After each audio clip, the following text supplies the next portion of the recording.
আল্লাহ রাব্বুল আলামিন মানুষদেরকে দিয়েছেন ইমানের ভিত্তিতে মানুষের স্তর হবে তিনটা। একটা হলো মুমিন, তারা হলো সফল। রাব্বুল আলামিন বলেন, قد أفلح المؤمنون الذين هم في صلاتهم خاشعون।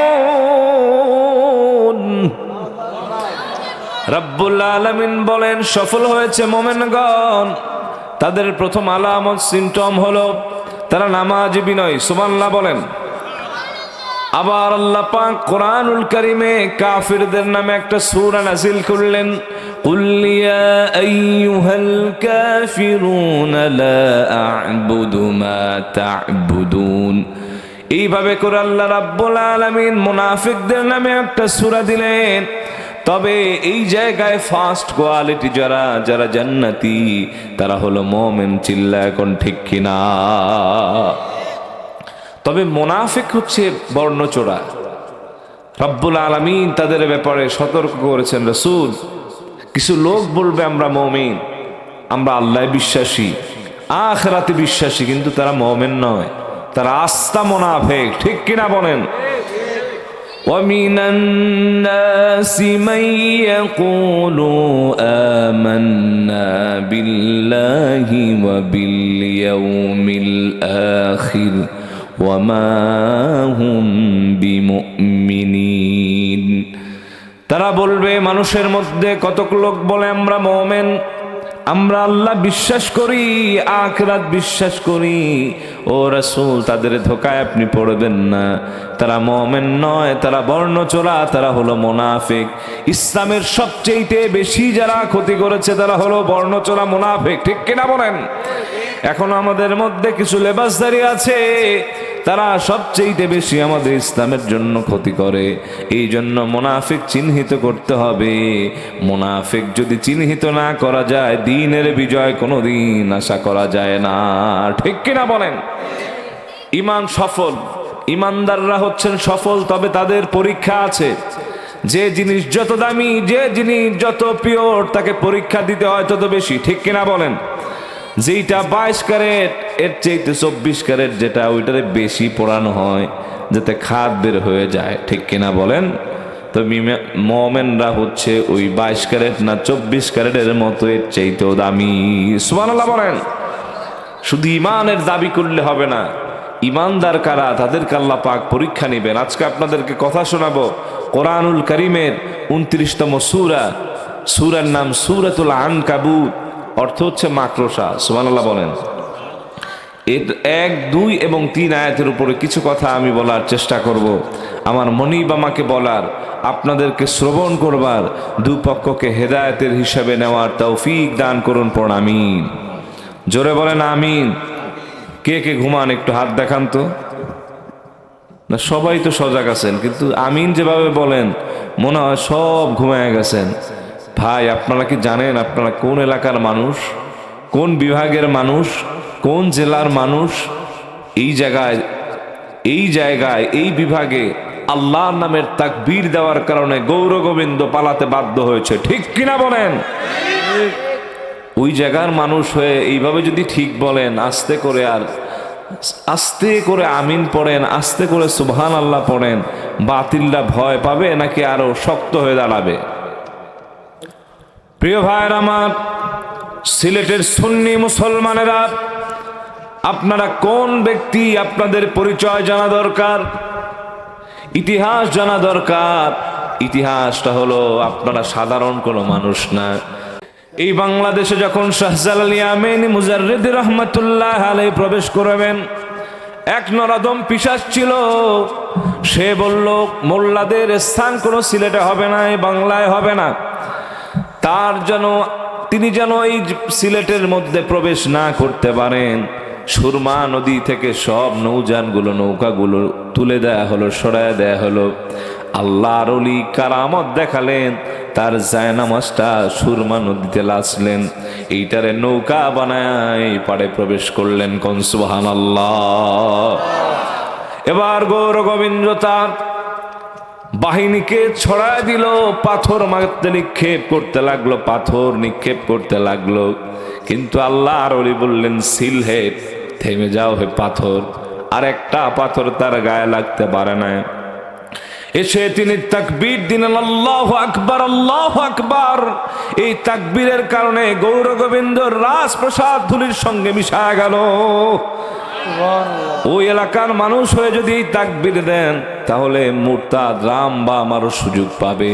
মুমিন মুসলমান ঘুমানের জাতি না, এক একটা সিংহের জাতি তাকবীর দেন। নারায়ে তাকবীর, নারায়ে রিসালাত, আহলুস সুন্নাহ ওয়াল জামাত, নারায়ে তাকবীর। এতক্ষণে বোঝা গেছে আপনাদের একটু ইমানের পাওয়ার আছে। প্রিয় সুধী, শেষ পর্যন্ত ইমেজ থাকবে তো? তাহলে আজকে আমরা কথা শুনবো কোরআনুল কারীমের 29তম সূরা, সূরার নাম সূরাতুল আনকাবুত থেকে। যেহেতু সময় খুব কম, গভীর রাতের দিকে আমরা পদার্পণ করছি, ডাইরেক্ট আমি সূরাটি তেলাওয়াত করতে চাই। সকলে আমার সঙ্গে পড়ুন, আউযু বিল্লাহি মিনাশ শাইতানির রাজীম, বিসমিল্লাহির রহমানির রহিম, আলিফ লাম মিম। أحسب الناس أن يتركوا أن يقولوا آمنا وهم لا يفتنون। الله أكبر বলেন। রব্বুল আলামিন সূরাটা নাযিল করলেন আল্লাহর হাবিব প্যারা নবীজি আমার মুহাম্মদ সাল্লাল্লাহু আলাইহি ওয়াসাল্লামের প্রতি। আল্লাহ পাক প্রথমে হুরুফুল মুকাত্তাআত দেন, বিচ্ছিন্ন হওয়ার যার কোনো অর্থ মানুষ জানে না, তবে আহলুস সুন্নাহ ওয়াল জামাতের আকীদা হলো এর মুরাদ আল্লাহ রাব্বুল আলামিন ভালো জানেন, তার আপন প্রিয় হাবিব রাসূলুল্লাহ ভালো জানতেন। প্রিয় ভাইয়ের আমার, যদি আপনি বলেন আল্লাহর হাবিবের মুরাদ জানে না, তাহলে বলতে হয় অনর্থক কোরআন এগুলো নাজিল হয়েছে।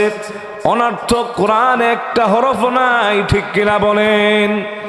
রব্বুল আলামিন তার হাবিব সাল্লাল্লাহু আলাইহি ওয়াসাল্লামের উপরে যে কোরআন নাজিল করেছেন, এগুলো নিজ দায়িত্বে মুখস্থ করিয়ে দিয়েছেন। এগুলোর ব্যাখ্যা আল্লাহ রাব্বুল আলামিন করে দিয়েছেন। সূরা কিয়ামা রব্বুল আলামিন বলেন, লা তুহাররিক বিহি লিসানাকা লিতা'জালা বিহি ইন্না আলাইনা জামআহু ওয়া কুরআনাহু সুম্মা ইন্না আলাইনা বায়ানাহু। আল্লাহু আকবার। রব্বুল আলামিন বলেন, হাবিব আপনার ব্যাপারে আমি একটা জিনিস লক্ষ্য করতে পারলাম। আপনারা দেখলাম জিবরিল আমিন যা নাজিল করে আপনি মুখস্থ করার জন্য বারবার জবান নেড়ে পড়েন, আপনার সামনে এটা যায় না, আপনি শুধু মনোযোগ দিয়ে শ্রবণ করেন। সব কিছু আমি আল্লাহ পাক হৃদয়ে রেকর্ড করে দিব। আল্লাহু আকবার বলেন। ইয়া রাসূলুল্লাহ ওয়া ইয়া হাবিবাল্লাহ, আমি আল্লাহ পাক শুধু আপনার হৃদয়ের মধ্যে কোরআনটা জমাই করব না, সুম্মা ইন্না আলাইনা বায়ানা, কোরআনের বিসমিল্লাহর বা থেকে মিনাল জিন্নাতি ওয়ান নাসের সিন পর্যন্ত প্রত্যেকটা শব্দ, প্রত্যেকটা অক্ষর আমি আল্লাহ পাক ব্যাখ্যা করে দিব। সুবহানাল্লাহ বলেন। তাইলে কোরআনের সব ব্যাখ্যা করলো, শুধু হুরুফুল মুকাত্তাআত গুলো ব্যাখ্যা করলো না। বিষয়টি কেমন? এর মূল কথা হলো রাসূলুল্লাহকে ব্যাখ্যা করেছেন আল্লাহ পাক, তবে রাসূলুল্লাহ মনে করছেন এই উম্মতের এই জিনিসটা জানা প্রয়োজন নাই, তাই রাসূলুল্লাহ উম্মতকে জানান নাই। কোন সুবহানাল্লাহ।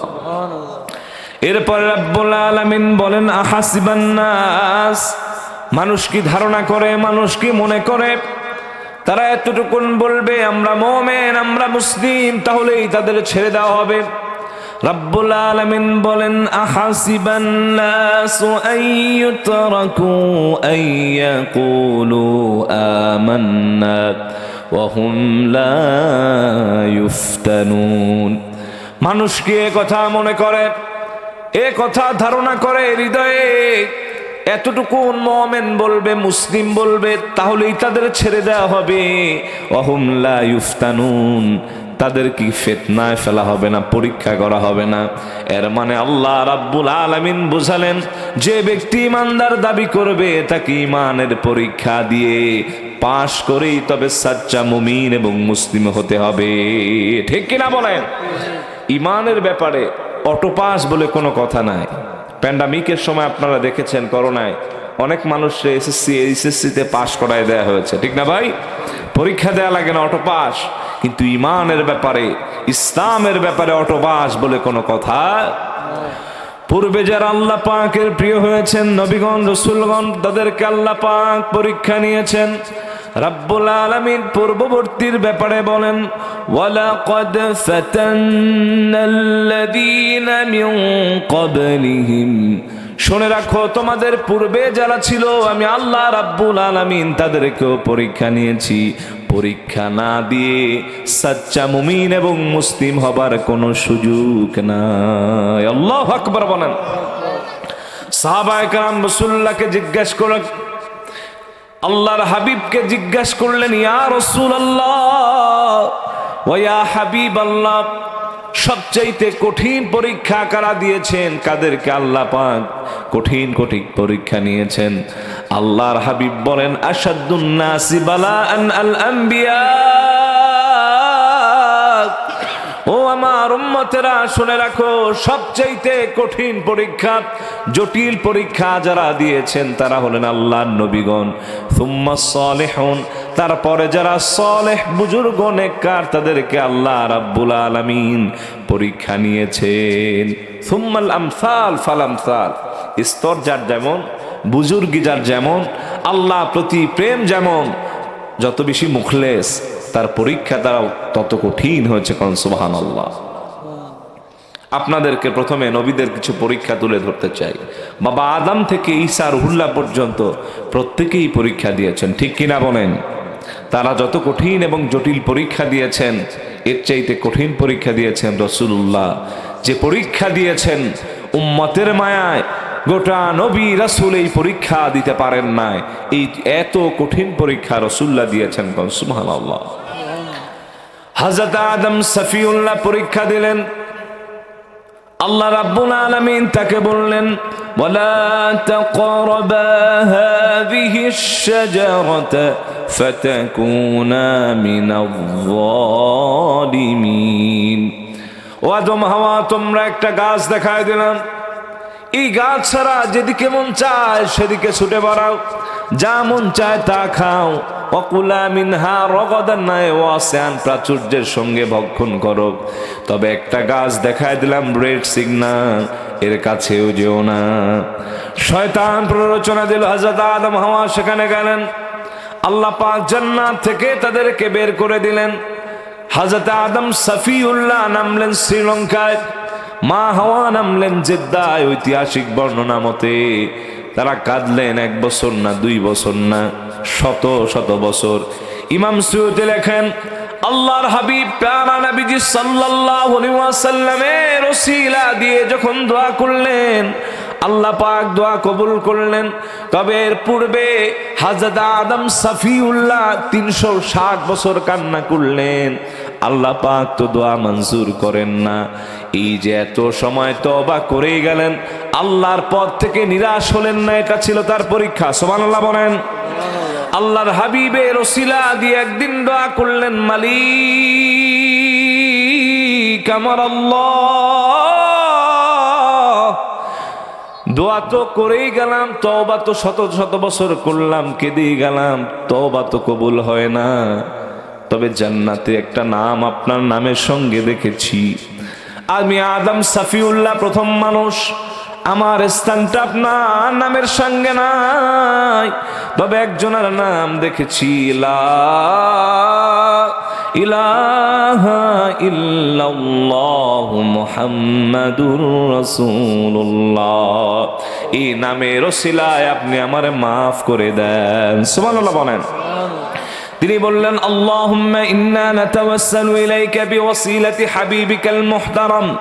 ও আল্লাহ, শত শত বছর তো কাঁদলাম, চোখের পানি তো পড়তেই থাকলো, তওবা তো কবুল করেন নাই, তবে মুহাম্মাদুর রাসূলুল্লাহর নামের ওসিলায় আপনি আমার তওবা কবুল করে নেন। সুবহানাল্লাহ বলেন। তাহলে তিনি পরীক্ষা দিয়েছেন কিনা? এরপরে আসেন হযরত নূহ আলাইহিস সালাম। তিনি হলেন প্রথম রাসূল। আল্লাহ পাক তার ব্যাপারে বলেন, ইন্নাহু কানা আবদান শাকুরা। নিশ্চয় হযরত নূহ আলাইহিস সালাম ছিলেন আল্লাহর শুকরিয়া গুজারি বান্দা। সুবহানাল্লাহ বলেন। তিনি আল্লাহ পাকের দ্বীনের দাওয়াত দিল শত শত বছর, প্রায় 1000 বছর তিনি দাওয়াত দিলেন। মানুষগুলো দিন কবুল করলো না। একদিন রাগ হয়ে গেলেন, বললেন, আল্লাহ, এই জাতিকে আপনি সমূলে ধ্বংস করে দেন। আল্লাহ রাব্বুল আলামিন বললেন, প্লাবন হবে, মহাপ্লাবন, সারা বিশ্ব তলিয়ে যাবে, তুমি একটা কিস্তি বানাও। হযরতে নূহ আলাইহিস সালাম একটা কিস্তি বানালেন, প্লাবিত হয়ে গেল চারদিকে।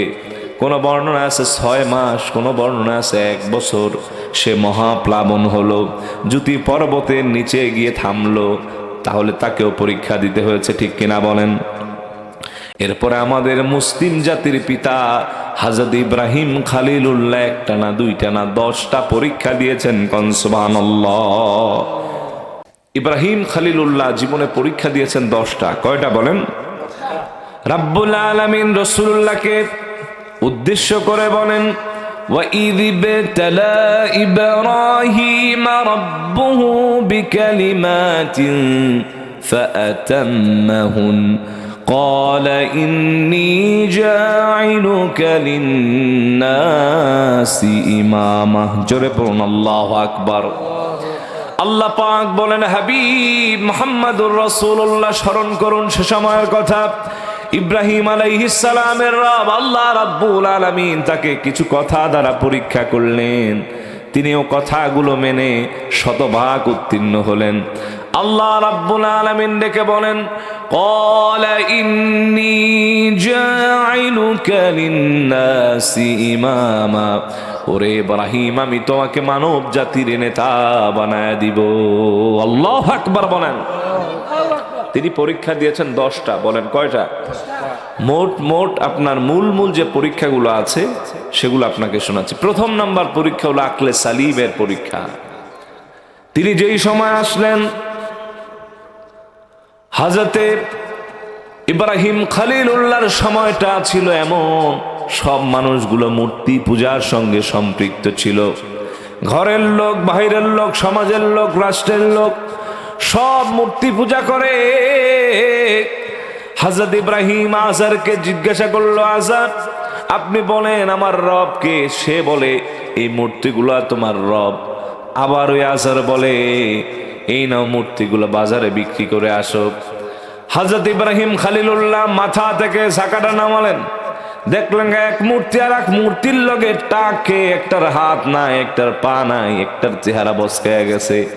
সে বলে, যে জিনিস নিজে নিজের রক্ষা করতে পারে না ওইটা আমার রব হতে পারে না। ঠিক কিনা বলুন? তিনি নামলেন, ঝাঁকাটা রাখলেন, কুকুর সে মূর্তির উপরে পেশাব করে। তিনি বলে, যে নিজেকে কুকুরের পেশাব থেকে রক্ষা করতে পারে না সে আমারও রক্ষা করতে পারবে না। সে আযর এবং তার কওমকে ডেকে বলেন, ফি দালালিম মুবিন। শোনো আযার, তোমার সঙ্গী সাথী যারা আছে মূর্তি পূজার সঙ্গে যারা সম্পৃক্ততা রয়েছে যাদের, আমি বলি তোমরা হচ্ছ স্পষ্ট পথভ্রষ্টতার মধ্যে রয়েছো। এই মূর্তি তোমাদের কোনো কল্যাণ সাধিত করতে পারে না। তিনি আল্লাহর পরিচয় খুঁজতে লাগলেন। তিনি এই স্রোতে ঘা বসালেন না। এরপরে তিনি আল্লাহ পাকের পরিচয় খুঁজতে লাগলেন। রাতের বেলায় চকচকে স্নিগ্ধ চাঁদ দেখতে পেলেন। তিনি মনে করলেন যে চাঁদ এত সুন্দর কিরণ দেয় সে মনে হয় আমার রব হতে পারে। সে দেখতে পেল, সে মনে করলো এটা আমার রব। তিনি আবার সকালবেলায় দেখতে পেলেন চাঁদের আর বাহাদুরি নাই, এবার সূর্য মামা জেগেছে। ঠিক কিনা বলেন? প্রিয় ভাইয়ের আমার, তিনি রাতের বেলায় দেখলেন চন্দ্র কি সুন্দর কিরণ দেয়, আবার সকালবেলা তার আর বাহাদুরি নাই, এবার সূর্য মামা জেগে উঠেছে। আলোর কারণে গোটা পৃথিবী আলোকিত হয়ে গেছে। তিনি বলেন হাদা আকবার, হাদা রব্বি, হাদা আকবার, এইটা আমার রব হতে পারে, এইটা আকারে বড়, এটার তেজ বেশি। তিনি দেখতে পেলেন পরন্ত বিকেল যখন হলো, পূর্বে সূর্য এবার পশ্চিমে গিয়ে অস্ত গেল, আর কোনো তার বাহাদুরি নাই। সে মনে করলো আর এটা আমার রব হতে পারে না। একবার দেখি চন্দ্রের বাহাদুরি, আবার দেখি সূর্যের বাহাদুরি, কিন্তু স্থায়িত্ব তাদের নাই। তাহলে আমি বুঝতে পেরেছি যে জিনিস স্থির থাকতে পারে না, লয় এবং ক্ষয় আছে, সে আমার রব হতে পারে না। আমার রব হলেন আউয়ালেও থাকবেন, আখিরেও থাকবেন, জাহিরেও থাকবেন, বাতিনেও থাকবেন। ঠিক কিনা বলেন? ওয়াহুয়াল আউয়ালু ওয়াল আখিরু ওয়াল যাহিরু ওয়াল বাতিন। তিনি প্রথমেও ছিলেন, পরেও থাকবেন, আবার তিনি প্রকাশ্য, তিনি অপ্রকাশ্য। আল্লাহু আকবার বলেন। এবার সিদ্ধান্ত নিলেন, আকলে সালিমের পরিচয় দিলেন। আরে যে জিনিসের লয় ক্ষয় আছে, যে সূর্যের উত্থান পতন আছে, চন্দ্র ওঠে আবার তলিয়ে যায়, এগুলোর মেকানিজম যার হাতে, যার কুদরতি হাতে, তিনি আমার রব হবেন। তিনি পড়লেন ইন্নী ওয়াজ্জাহতু ওয়াজহিয়া লিল্লাযী ফাতারাস সামাওয়াতি ওয়াল আরদা হানিফা ওয়া মা আনা মিনাল মুশরিকিন।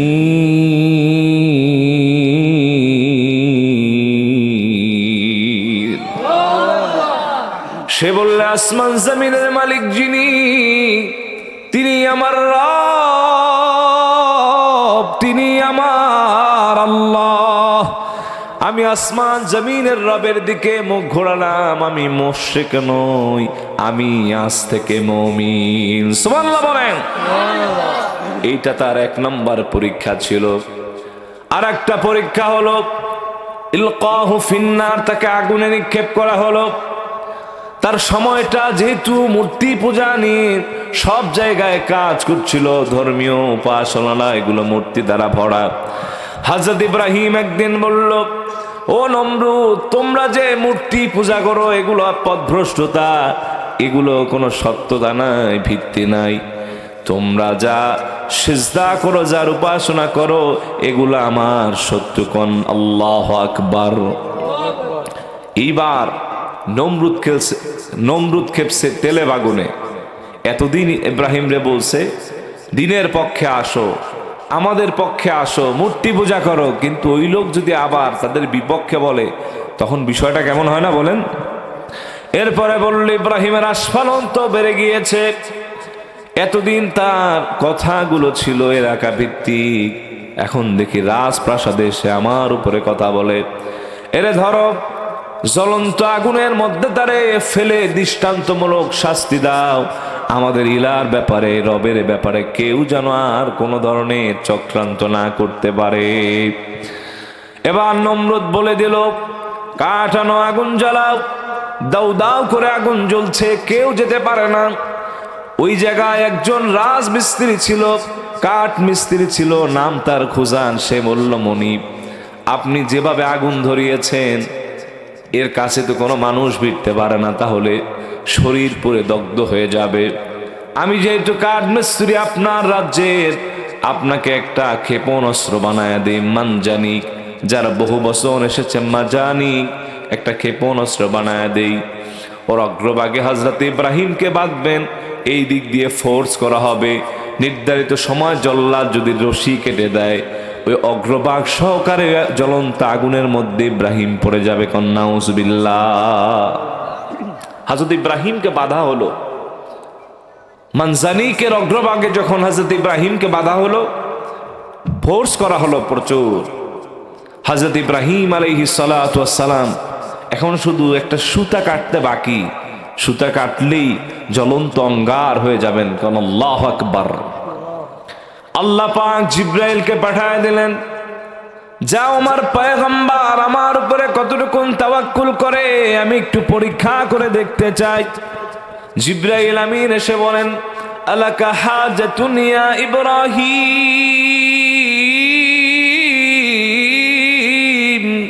ও ইব্রাহিম, জল্লাদ যদি নির্দিষ্ট সময় সে সুতাটা কেটে দেয়, জ্বলন্ত আগুনে পড়ে অঙ্গার হয়ে যাবা, আমি কি জিব্রাইল তোমার কোনো সাহায্যে আসতে পারি নাকি?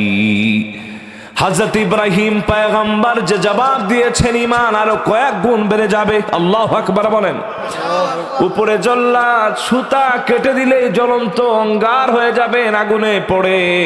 তিনি বললেন, হাজাতুন ইলাইকা আও ইলাল্লাহ,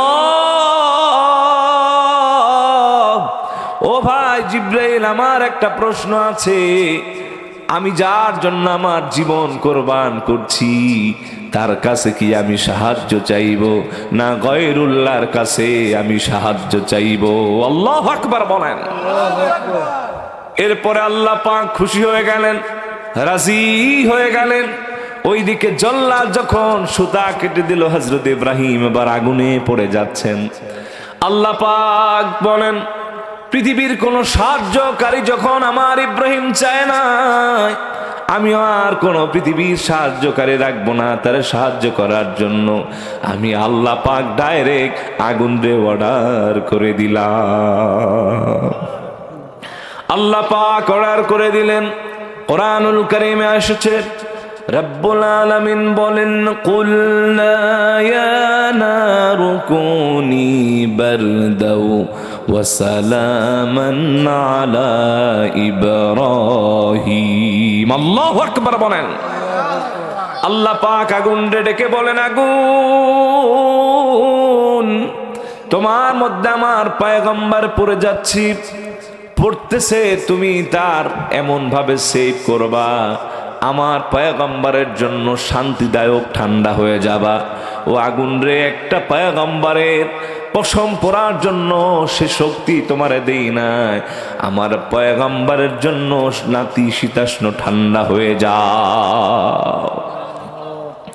সালামান শব্দটি ব্যবহার করা হয়েছে, মুফাসসিরগণ বলেছেন এই আগুনটা কতটুকুন ঠান্ডা হবে, কি মাত্রায় ঠান্ডা হবে।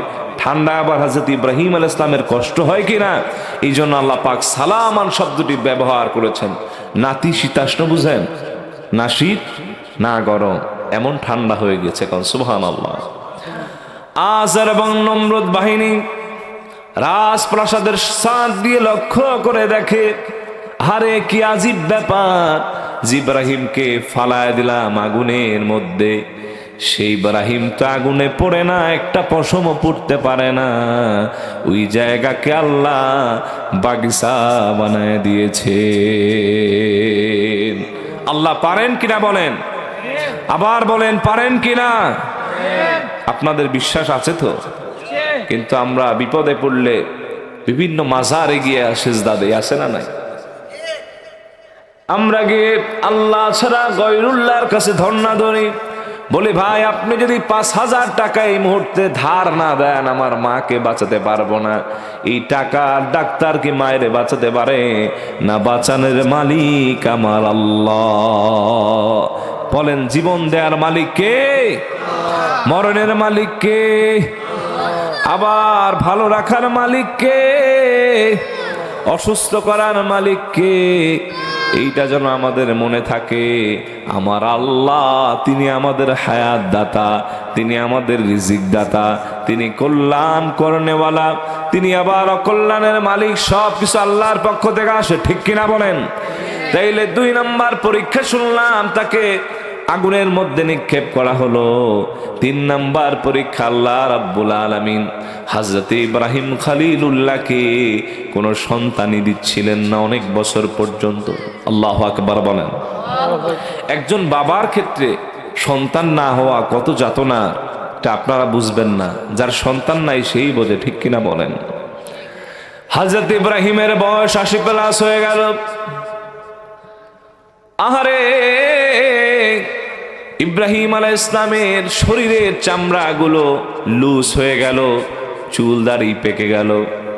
আল্লাহ রাব্বুল আলামিনের কাছে তিনি দোয়া করলেন, রব্বি হাবলি মিনাস সালিহিন।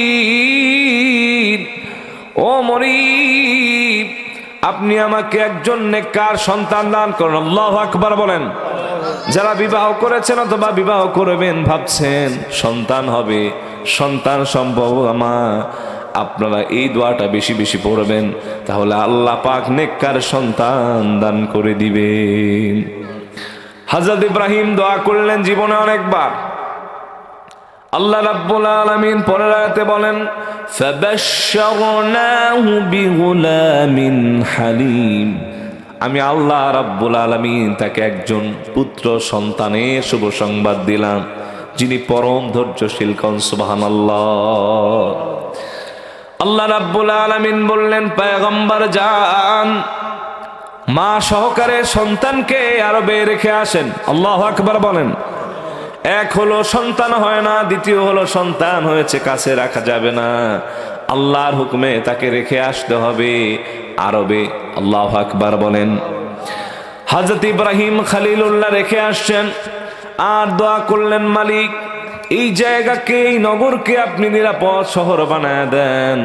রব্বি জাআল হাযাল বালাদা আমিনা। আল্লাহ রে, এই জায়গাকে আপনি নিরাপদ শহর বানায় দেন। মুফাসসিরগণ লিখেছেন এটা দোয়া করেছিলেন রাসূলুল্লাহ এই নগরীতে আসবেন। আল্লাহ রাব্বুল আলামিন তাই কোরআনুল কারীমে সূরা নাজিল করে বলেছেন এই জায়গাটা গোটা পৃথিবীর মধ্যে নিরাপদ স্থান। আল্লাহু আকবার বলেন। যারা পারেন আমার সঙ্গে পড়ুন, ওয়াত-তিনি ওয়াজ-যাইতুনি ওয়া তুরি সিনিন ওয়া হাযাল বালাদিল আমিন। পৃথিবীর মধ্যে সেফ জোন এরিয়া যদি আপনি দেখেন, দুইটা জায়গা আছে। একটা হলো মক্কা আল মুকাররমা, এই জায়গায় কোনো শত্রুতা টিকে না। আব্রাহা আসছিল কাবা শরীফ ধ্বংস করতে। আল্লাহ রাব্বুল আলামিন পৃথিবীর সবচেয়ে শক্তিশালী এমন কিছু দিয়ে এটারে শেষ করেন নাই। সে আসছিল হস্তি নিয়ে, হাতি নিয়ে। আল্লাহ রাব্বুল আলামিন ওই বড়র বিপক্ষে ছোট ছোট ঝাঁকে ঝাঁকে পাখি দিয়া আল্লাহ পাক সমূলে ধ্বংস করেছেন। আল্লাহু আকবার বলেন। এটা লাঞ্ছনা। মনে রাখবেন, যে যত বড় স্বৈরাচার তাদের বিপক্ষে আল্লাহ রাব্বুল আলামিন যাদের রাখেন সেগুলো থাকে ঠুনকো। নমরুদ বড় ধরনের একটা ত্রাস ছিল না, সাইজ করছে জুতার বাড়ি আর ল্যাংরা মশা দিয়া, ঠিক কিনা বলেন? আবু জাহেলকে যে হত্যা করলো তাদের বয়স 10 থেকে 15 বছরের বেশি হবে না। মুআজ এবং মুআওয়াজ দুইজন প্রথমে ঘোড়ার পায়ের উপরে কোপ দিল, ঘোড়াটা জমিনের মধ্যে পড়ে গেল। এরপর তাকে কতল করা হলো। সে বলছে, হারে আমার কি অবস্থা, আমার কি দুর্ভাগ্য, আমারে যদি ওমর হত্যা করত তাও আমার কোন আফসোস ছিল না। একজন বীর বাহাদুর যদি আমার এই গর্দানটা শিরোচ্ছেদ করত তাও আমার আফসোস ছিল না। মরতে মরতে আমি ছোট পোলাপানের হাতে মরলাম। আল্লাহু আকবার বলেন। যে যত স্বৈরাচার আল্লাহর বিরোধিতা করবে, আল্লাহ রাব্বুল আলামিন তাদের বিপক্ষে তত ঠনকো জিনিস দিয়া আল্লাহ রাব্বুল আলামিন দেশ ছাড়া করবেন, পৃথিবী ছাড়া করবেন। কোন ঠিক কিনা? এই জন্য এই জায়গায় যে কথা বলছিলাম প্রিয় ভাইরা আমার, আল্লাহ রাব্বুল আলামিন দুটি জায়গাকে হেরেম বানিয়ে দিয়েছেন। একটা হলো কাবা শরীফ আর একটা হলো রাসূলুল্লাহর রওজা সহকারে ওই মসজিদে নববীর এরিয়া। সুবহানাল্লাহ বলেন। এই জন্য বলা হয় হারামাইন। ওই দুই জায়গা আল্লাহ পাক সম্মানিত করেছেন এবং নিরাপদ দিয়েছেন। কোন সুবহানাল্লাহ। প্রিয় ভাইরা আমার, এরপরে হযরত ইব্রাহিম খলিলুল্লাহকে আবার পরীক্ষা করা হলো, সন্তান তো হয় না। সন্তান আবার হয়েছে, তা আবার সন্তান এবং মাকে সেই মরুভূমির মধ্যে রেখে যাওয়া হবে। কিছু খাদ্য আর পানীয় দিয়ে তিনি আসলেন। কিছুদিন পর সন্তান যখন বাবার হাত ধরে হাঁটতে পারে, আল্লাহ রাব্বুল আলামিন স্বপ্নে দেখালেন, فَلَمَّا بَلَغَ مَعَهُ السَّعْيَ قَالَ يَا بُنَيَّ إِنِّي أَرَى فِي الْمَنَامِ أَنِّي أَذْبَحُكَ فَانظُرْ مَاذَا تَرَى قال يا أبت افعل ما تؤمر ستجدني إن شاء الله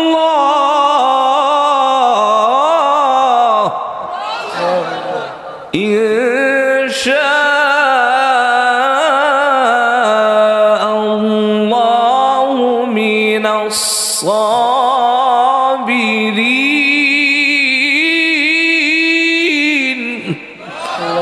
রব্বুল আলামিন বলেন, যখন সন্তান তার পিতার সঙ্গে হাত ধরে হাঁটতে পারেন, ছুটতে পারেন, এমন অবস্থা আল্লাহ পাক স্বপ্নে দেখালেন, পয়গম্বর তুমি তোমার প্রিয় জিনিস আল্লাহর রাহে কোরবানি করে দাও।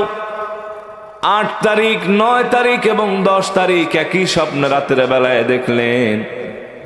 প্রথমে তিনি আপনার মেষ জবেহ করলেন, দুম্বা, এরপরে ছাগল জবেহ করলেন, অন্য হালাল প্রাণী জবেহ করলেন, কিন্তু কোনোভাবেই আল্লাহ রাব্বুল আলামিন যে স্বপ্ন দেখাচ্ছেন তা পূরণ হয় না। হযরত ইব্রাহিম বুঝে গেলেন শেষ বয়সে নারী ছেড়া ধন, ইসমাইলের চাইতে আমার কাছে আর কোনো জিনিস প্রিয় না। এইটাই বুঝে আল্লাহ রাব্বুল আলামিন চান। মাকে বললেন, হাজরা সাজায়া দাও, মেহমানদারি করাতে হযরত ইসমাইলকে আমি নিয়ে যাব। আল্লাহু আকবার বলেন। সন্তানের সঙ্গে এবার কথা চলছে, খেয়াল করেন।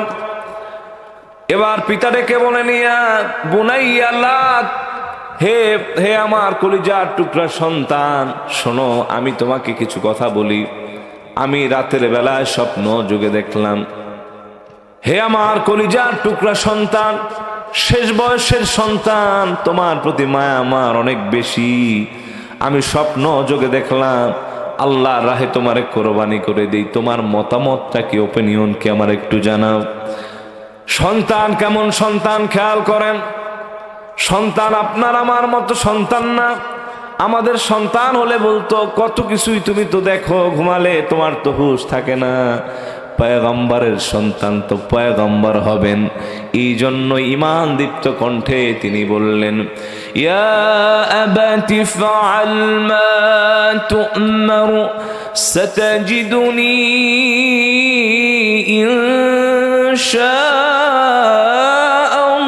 ইনশাআল্লাহ।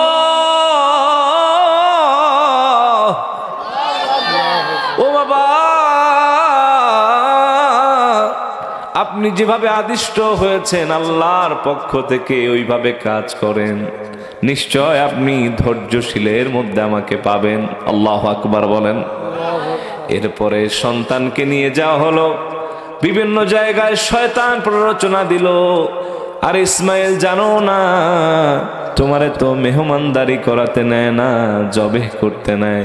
তোমার বাবার কোমরের মধ্যে আছে রশি আর খঞ্জর। বাবা বলল, এরকম তো শয়তান নাকি প্ররোচনা দিচ্ছে। বাবা বলল, ওই জায়গায় পাথর নিক্ষেপ করো। আল্লাহু আকবার। আল্লাহ রাব্বুল আলামিন কিয়ামত পর্যন্ত প্রত্যেক হাজির জন্য ওয়াজিব করে দিলেন পাথর নিক্ষেপ করা। আল্লাহু আকবার বলেন। আর উম্মতে মুহাম্মাদির মালে নিসাব যাদের হবে তাদের জন্য কোরবানি ওয়াজিব করে দিলেন। এরপরে সন্তানকে শোয়া দিলেন, জবেহ করবার জন্য ছুরি চালাচ্ছেন হযরত ইব্রাহিম খলিলুল্লাহ। পৃথিবীতে বিরল দৃষ্টান্ত কেউ দেখাতে পারে না, কারণ তিনি হলেন খলিলুল্লাহ। আল্লাহকে খুশি করার জন্য যা করা দরকার সব করবেন। সন্তানের গলার মধ্যে ছুরি চালাচ্ছেন, কাটে না। এবার ইসমাইল ডেকে বলেন, বাবা বুঝতে পেরেছি আপনার আমার প্রতি অনেক স্নেহ মায়া মমতা, এই মায়ার কারণে চেহারার দিকে আপনি তাকালে হয়তো ছুরি চালাতে পারেন না, গলাটা কাটে না, আপনি আমার কাপড় দিয়ে চক্ষুটা বেঁধে নেন। আল্লাহু আকবার বলেন। আল্লাহর পয়গম্বর হযরত ইব্রাহিম খলিলুল্লাহ এবার চোখ বেঁধে নির্দিষ্ট জায়গায় ছুরি চালাচ্ছেন, কোনোভাবেই হযরত ইসমাইল জাবিহুল্লাহর গলাটা কাটে না। হঠাৎ করে হাত থেকে রাগ হয়ে ছুরি ফেঁকে মেললেন, পাথর দ্বিখণ্ডিত হয়, কিন্তু কচি খোকা হযরত ইসমাইলের গর্দান ছেদ করতে পারে না। আল্লাহু আকবার বলেন। আল্লাহ পাক আসমানে ফেরেশতাদেরকে ডেকে বলেন, ওরে ফেরেশতারা, পৃথিবী যখন সৃষ্টি করেছি আর ধ্বংস করব, এর মাঝখানে এমন নজির আর কোনোদিন দেখবা না। আশেক মাসুকের খেলা চলে, স্বপ্নে দেখিয়েছি, সেই কথা বাস্তবায়ন করবার জন্য পিতা হয়ে সন্তানের গলার মধ্যে ছুরি চালাচ্ছে। ও জিব্রাইল, যাও জান্নাত থেকে একটা দুম্বা নিয়ে আসো। এখন তো ইব্রাহিমের চক্ষু বাঁধা, তার ছুরির নিচে দিয়ে দাও।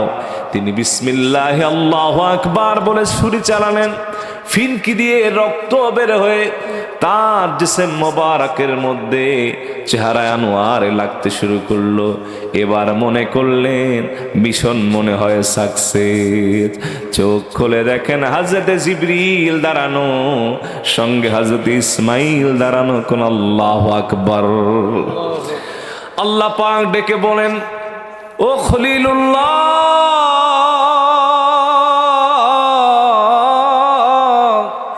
যে কথা দিয়া তোমার আমি পরীক্ষা করলাম, তুমি পাস, 100 মার্কস পেয়েছো, তোমাকে আমি মানব জাতির নেতা বানায় দিলাম।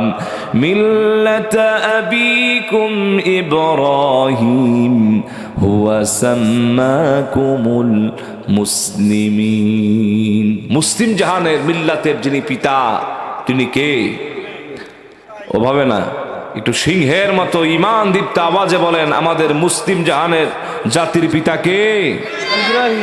ইব্রাহিম খলিলুল্লাহ। তাহলে আল্লাহ পাক পরীক্ষা নিয়েছেন। এই জন্য আল্লাহ রাব্বুল আলামিন বলেন, ওয়া ইয বাতালা ইব্রাহিম রাব্বুহু বিকালিমাতিন ফাআতাম্মাহুন قال إني جاعلك للناس إماما। আল্লাহু আকবার বলেন। প্রিয় ভাইরা আমার, তাহলে নবীগণ আম্বিয়াগণ পরীক্ষা দিয়েছেন, ঠিক কিনা বলেন? তাহলে আমার ভাইরা প্রত্যেক নবী রাসূল পরীক্ষা দিয়েছেন। সময় যেহেতু সংক্ষিপ্ত, আপনাদের সব শোনাতে পারবো না। আল্লাহর হাবিব উম্মতের জন্য কোরবানি যা করেছেন, পূর্বের লক্ষাধিক নবী রাসূল এই কোরবানি করতে পারেন নাই। আল্লাহর হাবিব রাতের বেলায় মক্কাতুল মুকাররমা ছেড়ে মদিনা আল মুনাওয়ারায় হিজরত করেছেন উম্মতের মায়ায়। এই উম্মতের কারণে দন্দান মোবারক শহীদ করেছেন। তায়েফের ময়দানে গেলেন দিনের দাওয়াত নিয়ে। তায়েফের মানুষগুলো দিনের দাওয়াত তো কবুল করে নাই, তার বদৌলতে আল্লাহর হাবিবকে বৃষ্টির মতো পাথর নিক্ষেপ করেছে। আমার রাসূল সারাটা শরীর রক্তে স্নান হয়ে গিয়েছে। আল্লাহর ফেরেশতা জিবরাইল বরদাস্ত করতে পারলেন না, ডেকে বলেন, ইয়া রাসূলুল্লাহ, ও ইয়া হাবিবাল্লাহ, অনুমতি দেন, আমার যে পাখা আছে ওই পাখার কিছু ব্যবহার করে পুরা তায়েফটার আমি উল্টা দেই। আল্লাহ রাব্বুল আলামিন বরদাস্ত করতে পারলেন না হাবিবের কষ্ট। রাসূলুল্লাহর শরীর থেকে এত পরিমাণ রক্ত ঝরছিল, আল্লাহর হাবিবের রক্তের কারণে তার নালাইন জুতা মোবারক আটকায় গেল। আল্লাহর হাবিব বেহুশ হয়ে গেলেন। আল্লাহ পাক ডেকে বললেন, হাবিব ইশারা দেন, তায়েফ ধ্বংস করে দেই। আমার রাসূল বললেন না মালিক, তাদের যদি ধ্বংস করে দেন দ্বীনের দাওয়াত আমি কেমনে দিব? এই ত্যাগ করেছেন উম্মতের জন্য মুহাম্মাদুর রাসূলুল্লাহ। প্রিয় ভাইরা আমার, সাহাবা একরাম কম করেন নাই, সাহাবা একরাম কম করেন নাই। হযরত আম্মার শরীরের মধ্যে আগুন জ্বালায় দিছে। আল্লাহর হাবিব শুনতে পেলেন আম্মারের শরীরের মধ্যে আগুন জ্বলছে। রাসূলুল্লাহ আমার বেকরার হয়ে ছুটতে লাগলেন আম্মারের দিকে, দেখলেন আবু জাহেল এবার তার সাঙ্গবাঙ্গ শরীরের মধ্যে আগুন জ্বালায় দিচ্ছে। আম্মার দৌড়াচ্ছেন আর এক আল্লাহর কালিমার কথা বলছেন, রাসূলুল্লাহর রিসালাতের সাক্ষী দিচ্ছেন, আর দৌড়াচ্ছেন আরবের অলিগলিতে। আল্লাহর হাবিব দেখতে পেলেন আম্মারের শরীরের মধ্যে আগুন দাউ দাউ করে জ্বলছে। আবু জাহেলের ভয়ে কেউ সামনে আসে না। আল্লাহর হাবিব গিয়ে আম্মারে কে দেখে ব্যথিত হয়ে গেলেন, আর তিনি বললেন ইয়া নারু কুনি সালামান আলা আম্মারিন কামা কুনতে আলা ইব্রাহিম।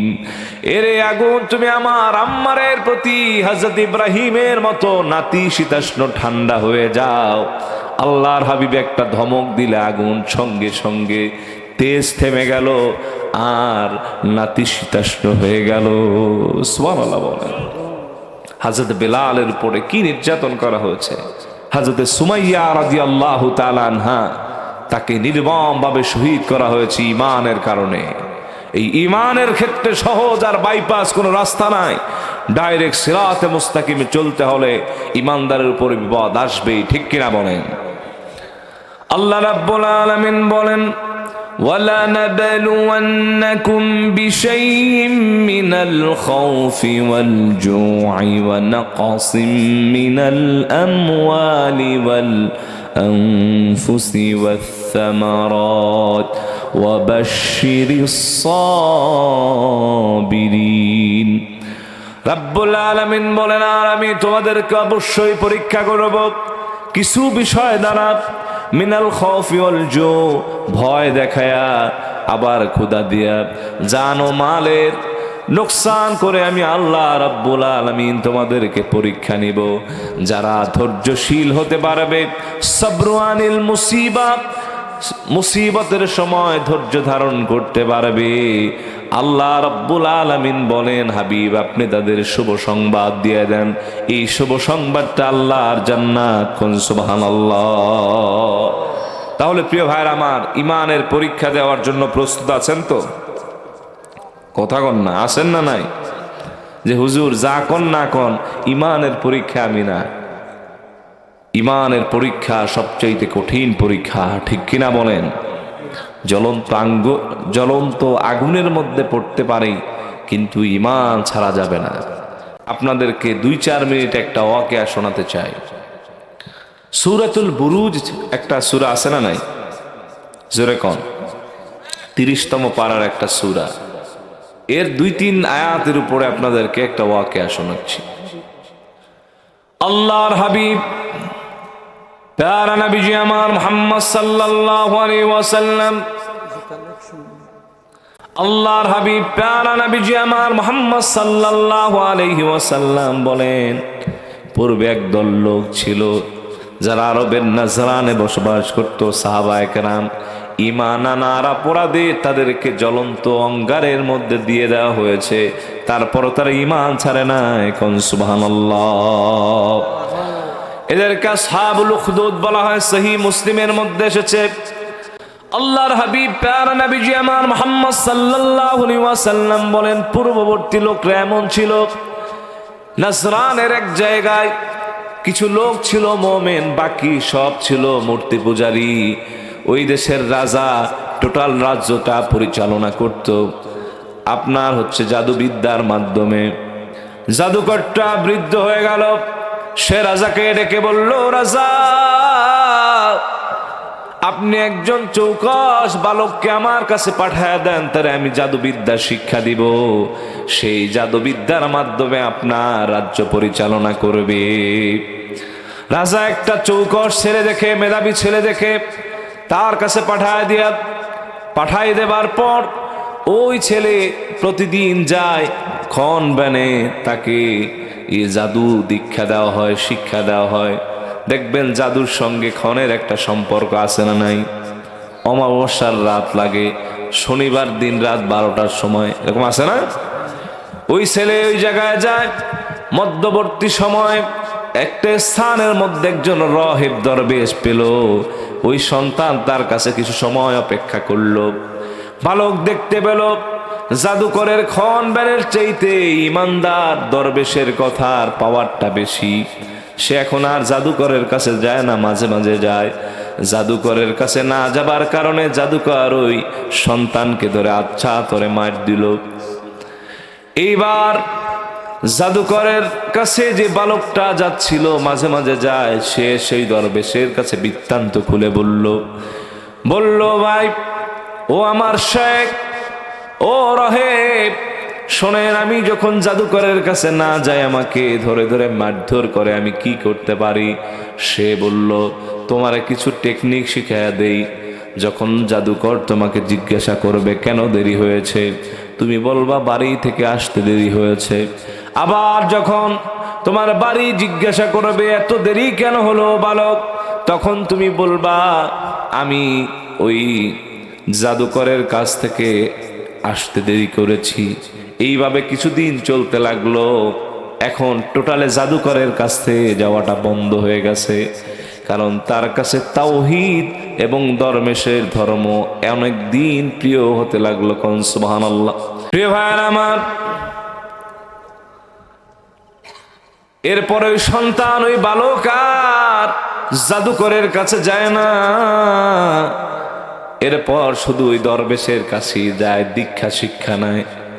একদিন সে দরবেশের ওই গন্তব্য থেকে যখন নিজের বাড়ির দিকে যাচ্ছিল, দেখতে পেল একটা রাস্তা জুড়ে হিংস্র প্রাণী এমন ভাবে বসে আছে, কোনো মানুষ পার হতে পারছে না। তিনি বললেন, আজ মাহিন্দ্রক্ষণ এসেছে, আজকে পরীক্ষা করব আল্লাহর কাছে দরবেশ প্রিয় না জাদুকর প্রিয়। সে একটা পাথর হাতে নিল আর মনে মনে বলল, আল্লাহ, তোমার কাছে এই জাদুকরের চাইতে যদি দরবেশ প্রিয় হয়, আমি এই পাথরটা নিক্ষেপ করব, তুমি তাহলে শেষ করে দিবা। যেমন তার ইচ্ছা আল্লাহ তেমন করলেন। এই ঘটনা, অলৌকিক ঘটনা দিক থেকে দিগন্তরে ছুটে যেতে লাগলো। এই বিস্ময়কর বালকের কথা সবাই জানতে লাগলো। এইবার ওই যে রাহেব দরবেশ, তার কাছে এসে ওই বালকটি বলল, ও আমার ওস্তাদজি, শুনেন আমার এই কাহিনী হয়েছে। তিনি বললেন, আজ তোমার সম্মান আল্লাহর কাছে আমার চাইতে বেশি। তবে মনে রাখবা, খুব তাড়াতাড়ি তোমার উপরে বিপদ আসতে পারে। যদি যত বড় বিপদ বালা হোক না কেন, আমি তোমার শিক্ষকের নামটা গোপন রাখবা। যেহেতু অলৌকিক ঘটনা, দিক থেকে দিগন্তরে ছুটে গেল। এবার বালক আসলো। বালকের এই কথা যখন শুনলো সব মানুষজন, এরপর বলতে লাগলো, ওই রাজ্যের একজন মন্ত্রী ছিল, ক্যাবিনেট ছিল, যার পূর্বে দৃষ্টিশক্তি ভালো ছিল, কিন্তু হঠাৎ এক রোগের কারণে আর চোখে দেখে না। ওই অন্ধমন্ত্রী অনেক হাদিয়া তোহফা নিয়ে এসে বলে, ও বালক, শুনছি তুমি নাকি মানুষকে ভালো করতে পারো। অন্ধ ব্যক্তির চোখের উপরে হাত বুলায় দিলে অন্ধত্ব ভালো হয়ে যায়। কুষ্ঠরোগীর শরীরে হাত দিলে কুষ্ঠরোগ ভালো হয়। যার জন্যই দোয়া করো, তারে নাকি আল্লাহ সুস্থ করে দেন। এবার ইমানদার বালক বলল, আপনি হাদিয়া নিয়ে এসেছেন ঠিক আছে, কিন্তু আমি কাউকে সুস্থ করতে পারি না। ইন্নী লা আশফি আহাদান ইন্নামা ইয়াশফিল্লাহ।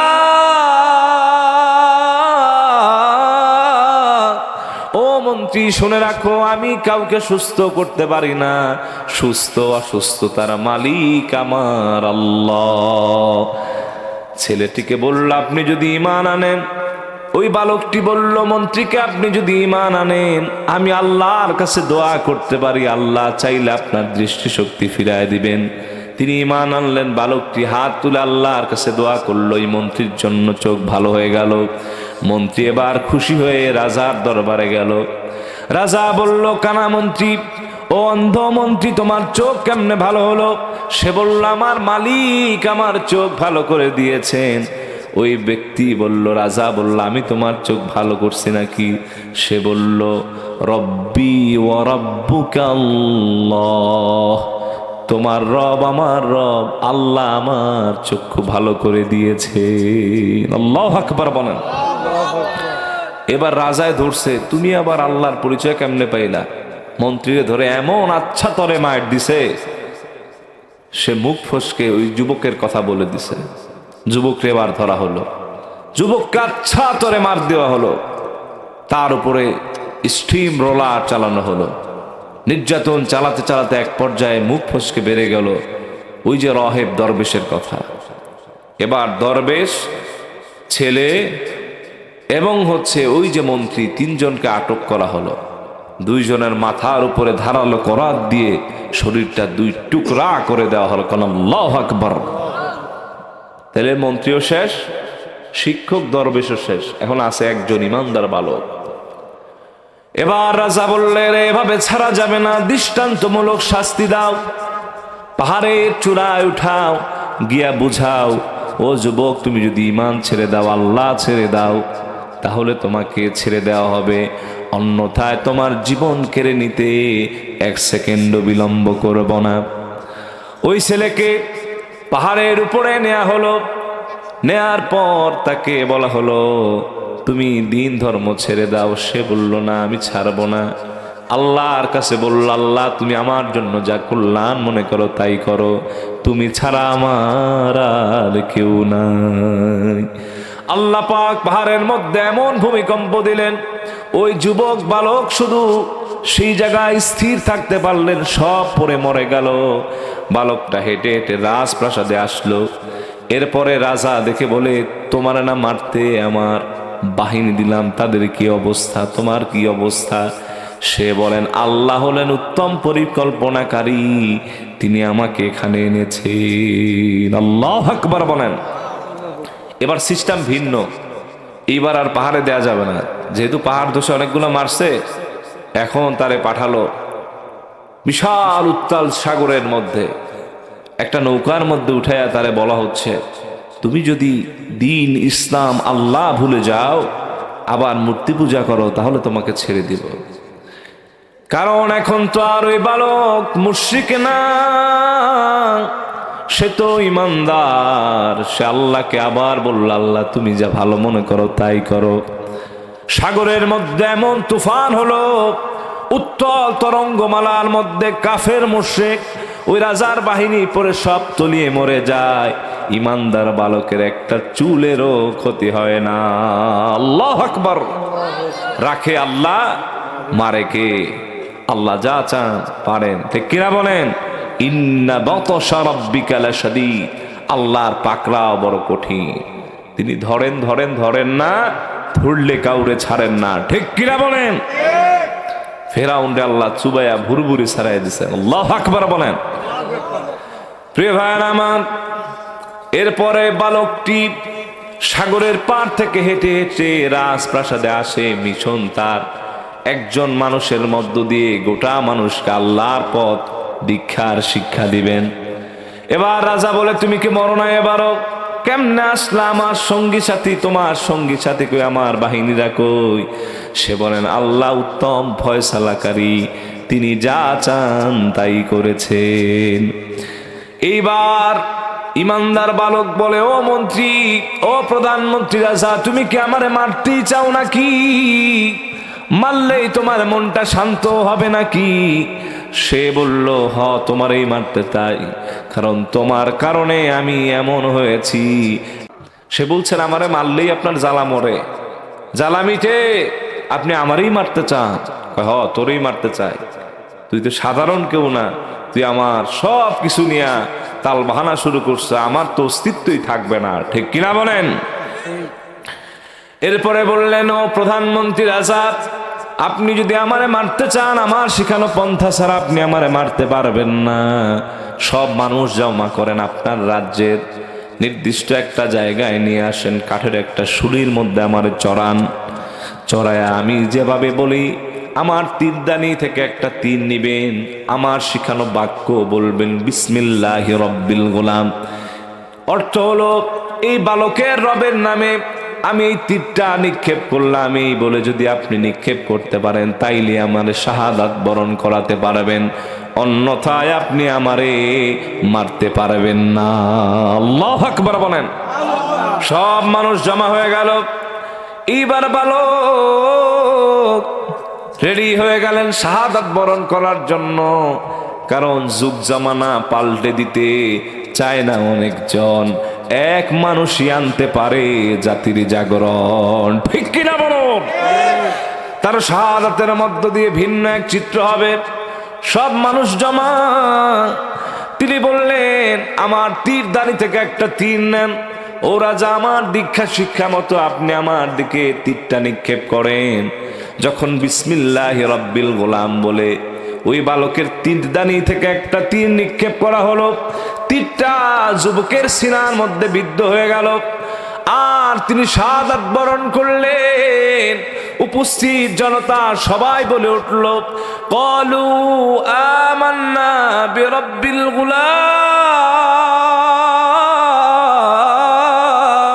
গুলাম। আল্লাহু আকবার বলেন। যে মানুষকে মারার জন্য এত পায় তারা, যেই ভয়টা রাজা করছিল, এবার দেখে হিতে বিপরীত হয়েছে।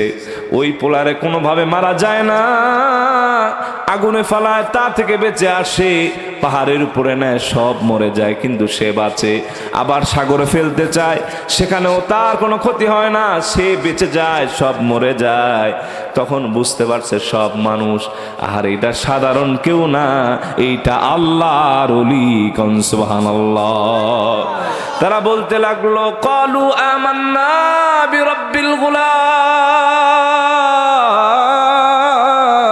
ও রাজা, তোমার এখন আর বেল নাই, তোমার এখন আর ডরাই না। যেই সন্তানরে মারতে এত চেষ্টা করলা, ফেল করলা, এই ছেলে যেভাবে শিক্ষা দিল ওইভাবেই মারতে পারছো, তাইলে ওই বালকের রবের উপরে আমরা ঈমান আনলাম। আল্লাহু আকবার। তারপরে এই আম জনতাদেরকে গর্ত খনন করে করে সেই জায়গার মধ্যে রেখে আগুন ধরায় মারা হলো। নাউজুবিল্লাহ। শেষমেশ সব ইমানদারদেরকে সেই জায়গায় পড়া হলো। যাদের ইমানের পাওয়ার কম তারা আবার ওই আগের মুশরিক হয়ে গেল, মূর্তি পূজারী হয়ে গেল। শেষ ইমানদার একজন মা, তার আর্তনাদ, তার চিৎকারের কথা বলছি। হাদিসের শেষ অংশে আছে, একজন মা কোনোভাবে আগুনের মধ্যে ঝাঁপ দিচ্ছেন না। তিনি মনে করলেন, আমি না হয় প্রাপ্ত বয়স্কা হয়েছি, আমার কোলে একজন দুধ পান করে এমন শিশু আছে, তার অপরাধ কি? আল্লাহ পাক ওই সন্তানের জবান খুলে দিল। সে ডেকে বলল, ইয়া উম্মাহ ইসবিরি ইন্নাকি আলাল হক। ও মা,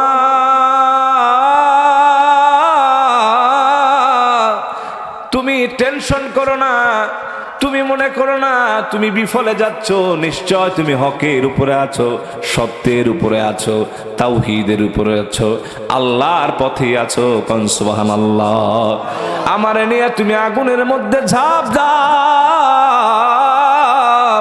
আমি আর তুমি আগুনে পড়ে শহীদ হব, আল্লাহর জান্নাতের মেহমান হয়ে যাব। কোন সুবহানাল্লাহ। তাহলে ইমানের পরীক্ষা আসবে কিনা বলেন? আসবে। এজন্য প্রস্তুত থাকা দরকার, ঠিক কিনা বলেন? ইমানের পরীক্ষা সবচেয়ে বড় পরীক্ষা। এই জন্য আল্লাহ পাক বলছেন, আহাসিবান নাস আইয়ুতরাকু আইয়াকুলু আমান্না। লোকেরা এতটুকুন বলবেন আমি মুসলিম, আমি মুমিন, তাহলেই কি তাদেরকে ছেড়ে দেওয়া হবে? অহুম লা ইফতানুন। তাদের কি পরীক্ষা করা হবে না? অবশ্যই পরীক্ষা করা হবে, ঠিক কিনা বলেন? আল্লাহ আমাদের বোঝার ও আমল করার তৌফিক দান করুন। পড়া আমিন। আল্লাহুম্মা ইয়া হান্নান ওয়া ইয়া মান্নান ইয়া যাল জালালি ওয়াল ইকরাম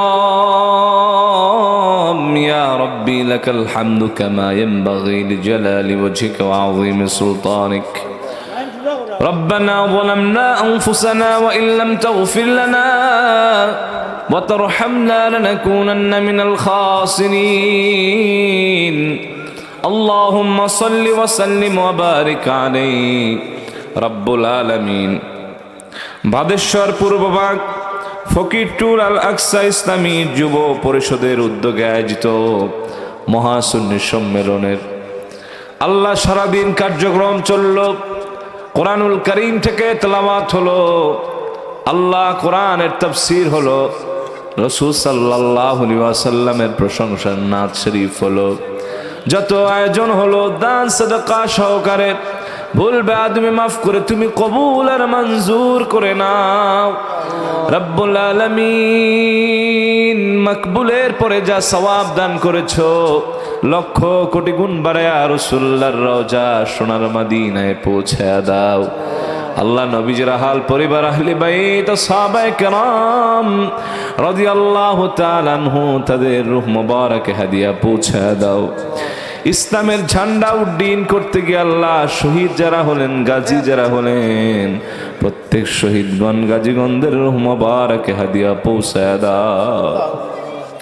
বিশ্বের আনাচে কানাচে ওলিয়া উলিয়া গাউস কুতুব পীর মাশায়েখ যারা শহীদ আল্লাহ সবার রূহে হাদিয়া পৌঁছায়া দাও। আল্লাহ চার ইমাম, চার মাযহাবের চার ইমাম, চার তরিকার চার ইমাম, আল্লাহ তাদের রূহে হাদিয়া পৌঁছায়া দাও।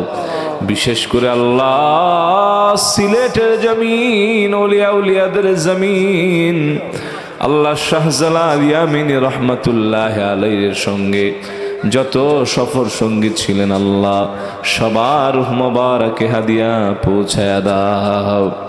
ফুলতলির জমিনে ফুলের বাগান সাজায়া আল্লামা ফুলতলি রহমাতুল্লাহ আলাইহি ঘুমিয়ে আছেন চিরনিদ্রায়, আল্লাহ তার মাকাম বুলন্দ করে দাও। আল্লাহ তার রুহানি তাওয়াজ্জু আমাদের নসিব করে দাও রব্বুল আলামিন। ফুলতলি সাহেব রহমাতুল্লাহ আলাইহির যত খোলাফা ফুদালা রয়েছেন, বিশেষ করে আল্লাহ বালাউটি সাহেব রহমাতুল্লাহ আলাইহি তার মাকবারায় হাদিয়া পৌঁছায়া দাও রব্বুল আলামিন। আমরা যারা হাত উত্তোলন করলাম, হাজার হাজার গুনাহ আমাদের আছে,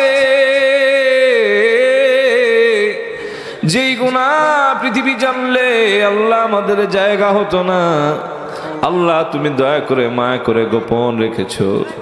আল্লাহ পৃথিবী না জানুক আমি তো জানি,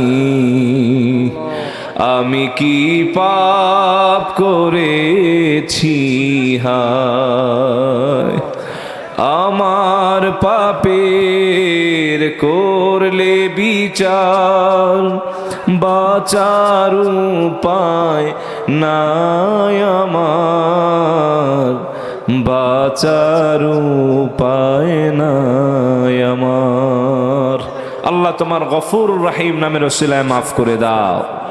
আল্লাহ তোমার হাবিবের নালাইন শরীফের ধুলা মুবারকের সাদকায় মাফ করে দাও রব্বুল আলামিন। আমরা ইচ্ছায় অনিচ্ছায় গোপনে প্রকাশ্যে ছোট কিংবা বড়, শিরক কিংবা বিদআত যত ধরনের গুনাহ আমাদের দ্বারা সংগঠিত হলো, হাতের গুনাহ, জবানের গুনাহ, লজ্জা স্থানের গুনাহ, সব গুনাহগুলো মাফ করে দাও আল্লাহ। মোনাজাতের পর্যায়ে মনে পড়ে গেল জনম দুঃখিনী মায়ের কথা। আরে কত কষ্ট না করেছেন রব্বুল আলামিন। সুখের মুখ দেখতে যখন শুরু করলেন, তুমি ডাক দিয়া নিয়ে গেলা তোমার সাক্ষাতে মালিক আল্লাহ রব্বুল আলামিন। আমাদের প্রত্যেকের পিতামাতার আল্লাহ জীবনের সব গুনাহ মাফ করে দাও।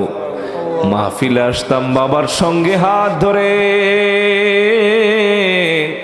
ঈদগাহে যেতাম বাবার হাত ধরে, কতদিন হলো বাবার হাত ধরে না, চাঁদ মুখখানা দেখতে পাই না গো আল্লাহ। এই মোনাজাত শেষ করে বাড়িতে গেলে অনেকের পিতামাতার স্মৃতিগুলো পাওয়া যাবে, যে জায়নামাজে সিজদা দিতেন, জায়নামাজটা আছে, যে তাসবিহগুলো তারা পড়তেন হয়তো বা লোহার সঙ্গে লটকানো আছে রে। মালিক,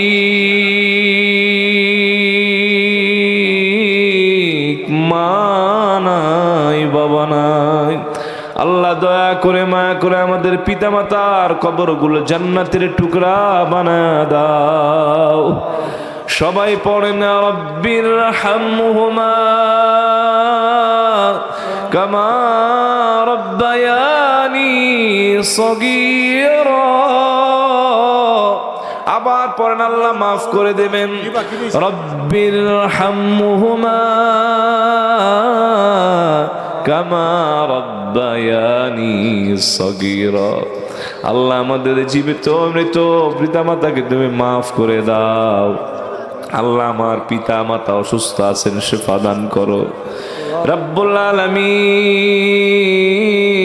হায়াতে তাইয়্যিবা দারাজ করে দাও আল্লাহ। পিতা মাতা অসুস্থ থাকলে সন্তান ভালো থাকতে পারে না। আল্লাহ দয়া করে মায়া করে আমাদের পিতা মাতাকে তুমি পরিপূর্ণ শেফা জেলা কামেলা নসিব করো। হায়াতের মধ্যে অফুরন্ত বারাকা দান করো আল্লাহ। সবাই আল্লাহর একটা ডাক দেন আল্লাহ। আবার ডাক দেন ইয়া রহমান। আবার ডাক দেন ইয়া গফুর, ইয়া গফফার। আল্লাহ তোমার কি মায়া হয় না, তোমার কি রহম হয় না আমাদের উপরে?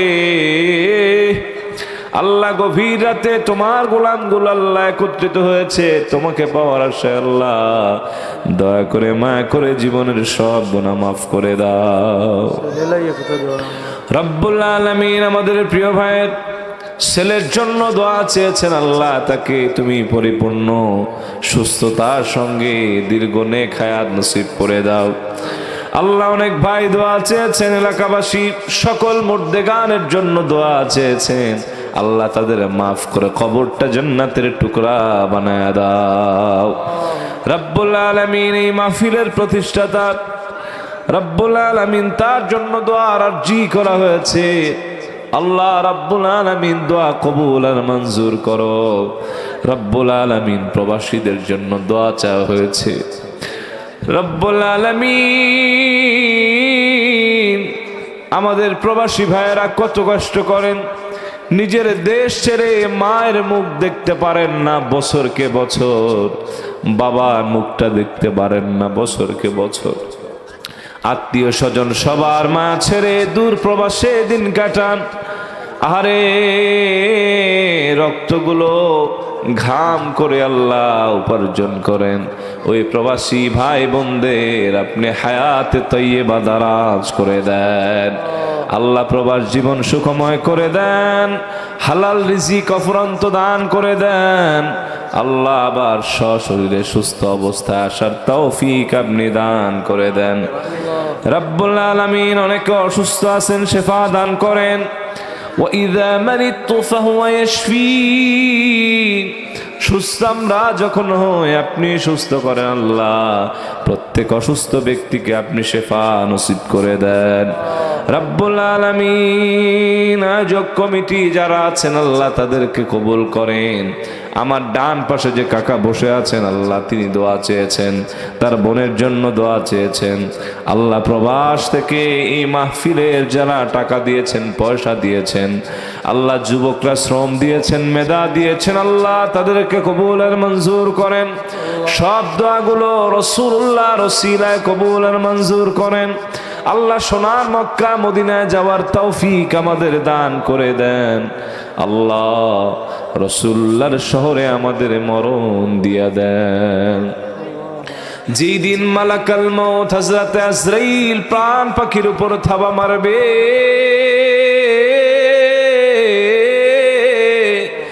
সকল আলোগুলো অন্ধকার হয়ে যাবে, স্বজনেরা দূর দূর করে তাড়া দিবে। পৃথিবীর সব সম্পর্ক সেদিন ছিন্ন হয়ে যাবে। আল্লাহ তোমার সঙ্গে, তোমার হাবিবের সঙ্গে যেন আমাদের সম্পর্ক ছিন্ন না হয়। যখন আল্লাহ আমাদেরকে কবরে রাখা হবে, রাসূলুল্লাহর মিল্লাতে দিলে তোমার হাবিব যেন উম্মাত হিসাবে স্বীকৃতি দেয়, সে তৌফিক দান করে দিও। সব দোয়া রাসূলুল্লাহর ওসিলায় কবুল আর মঞ্জুর করে নাও। আল্লাহ কবরবাসী যারা আছেন এই অত্র অঞ্চলে, গোটা পৃথিবীতে যারা পরিমাণ ঈমান নিয়ে শায়িত, সবাইকে মাফ করে দাও। আল্লাহুম্মা ইন্না নাতাওয়াসসালু ইলাইকা বিওয়াসিলাতি হাবিবিকাল মুহতারাম মুহাম্মাদুর রাসূলুল্লাহ সাল্লাল্লাহু আলাইহি ওয়াসাল্লাম। সবার আল্লাহ মরণে জারি করে দিও লা ইলাহা ইল্লাল্লাহু মুহাম্মাদুর রাসূলুল্লাহ।